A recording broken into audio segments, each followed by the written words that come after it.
Halo semua, kali ini kita akan mengulas tentang seorang remaja yang mempunyai tangan yang unik. Dia mempunyai tangan yang lebih besar dari biasanya. Kisah ini dia bagikan sendiri, dalam sebuah sosial media. Langsung saja kita simak bagaimana video lengkapnya.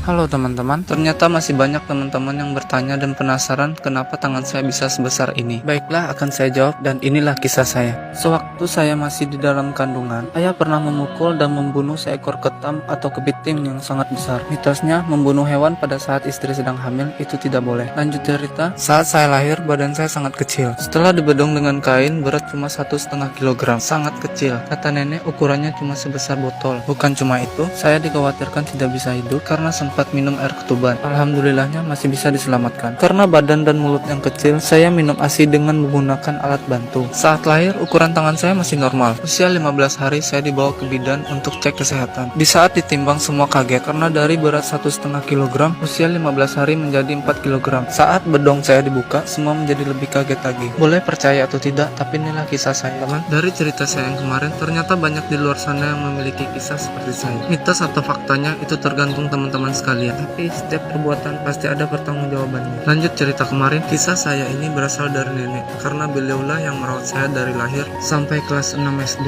Lanjut cerita, usia 15 hari saya dibawa ke bidan untuk cek kesehatan. Ketika ditimbang, berat saya 4 kg, yang pada awalnya saat lahir kurang dari 1,5 kg menjadi 4 kg dalam 15 hari. Saat bedong saya dibuka, semuanya menjadi lebih kaget lagi. Bahkan bidan tempat saya berobat teriak karena melihat tangan saya yang besar. Nenek yang merawat dan memandikan saya setiap hari tidak sadar dan tidak tahu sejak kapan tangan saya menjadi besar. Yang pada awalnya bayi kecil mungil, setelah 15 hari mempunyai tangan yang besar. Karena saya hidup di kampung dan dari keluarga sederhana, jadi tidak bisa cek ke rumah sakit atau ke dokter spesialis. Hanya bisa diperiksakan ke bidan. Katanya kondisi tangan normal, cuma ukurannya yang besar. Saat masih kecil, ejekan sudah biasa saya dengarkan setiap hari. Saya sangat bersyukur mempunyai keluarga yang mengajarkan saya tetap untuk bersikap baik. Saat umur 6 tahun, saya dibawa ibu untuk bersekolah di Pekanbaru. Disinilah saya harus beradaptasi dengan lingkungan dan orang-orang yang baru. Awal masuk sekolah, pastinya saya selalu diledek mempunyai tangan yang besar. Karena selalu saja diledek oleh teman kelas, karena habis kesabaran, saya tidak sengaja menamparnya. Keesokan harinya, teman yang saya tampar itu tidak datang ke sekolah. Ternyata ia sakit bahkan sampai seminggu.